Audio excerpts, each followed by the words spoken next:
یہ جو سورہ بقرہ ہے یہ اتنی عظیم المرتبت صورت ہے کہ جب اس کی تعلیم رسول اللہ صلی اللہ علیہ وسلم نے اصحاب کو مکمل فرمائی نا، تو حضرت عمر فاروق رضی اللہ تعالیٰ عنہ نے اس کی خوشی میں دیگر اصحاب گویا جو ان کے ہم جماعت تھے ان کے اعزاز میں ضیافت کا اہتمام کیا، انہوں نے اونٹ ذبح کیا اور اس میں اپنے احباب جو دوست تھے ان کو رسول رحمت صلی اللہ علیہ وسلم کے ساتھ شریک فرمایا اور گویا اس خوشی کا اظہار کیا کہ اللہ کا ایسا سرمدی راز بھرا پیغام جو ہے وہ آج ہم تک پہنچا، ہم نے اس سے تفہیم حاصل کی اور اب اگلے درجے پہ اس کو اپنے عمل میں جو ہے ہم شامل کریں گے۔ اور قرآن حکیم کے متعلق جب بھی ہم اس کے ساتھ جڑنا چاہیں، بس آخری بات پھر ہم اپنی اس آیت اور سبق کی طرف آتے ہیں۔ حضرت میں جب بھی قرآن حکیم کو ایک طالب علم کے طور پہ پڑھتا ہوں تو میرے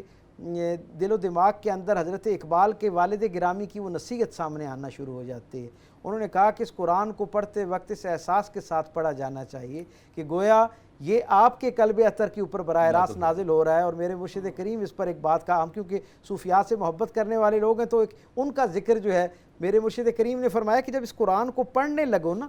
تو اسے اللہ کا کلام تو یقیناً سمجھنا ہی سمجھنا ہے، لیکن اس احساس کے ساتھ اس کو پڑھنا ہے کہ یہ اپنے رب کے اپنے محبوب کے ساتھ کی جانے والی وہ گفتگو ہے جس میں اس راز میں گویا اللہ نے اپنی مخلوق کو ہدایت کے لیے شریک کر لی ہے۔ سو اس اعزاز کے ساتھ جب ہم قرآن کی طرف بڑھتے ہیں تو وہ اپنے سارے خزانوں اور سارے خیر کے ساتھ اپنے دروازے کھولتا ہے اور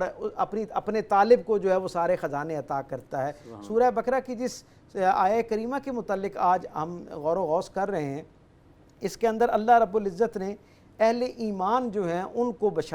ان کے لیے بشارت کا جو ہے وہ سلسلہ کیا، اور اہل ایمان میں یقیناً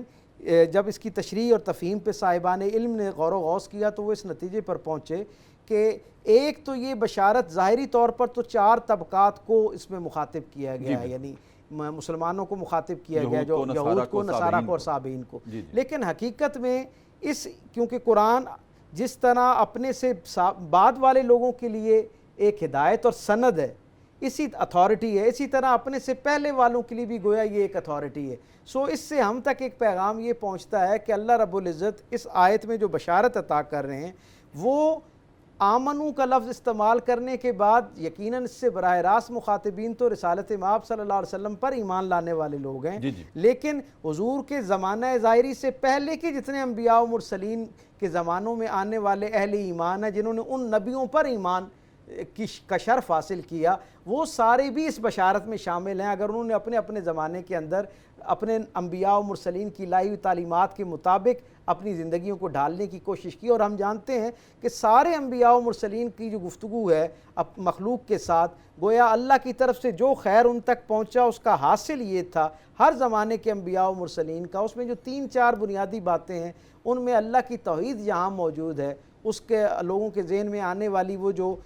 معبود برحق کے تصور کے حوالے سے آلودگی آ جاتی ہے اس کو دور کرنا اور اللہ کے بارے میں گویا تصور اور کانسیپٹ کو کلیئر کرنا شامل ہوتا ہے۔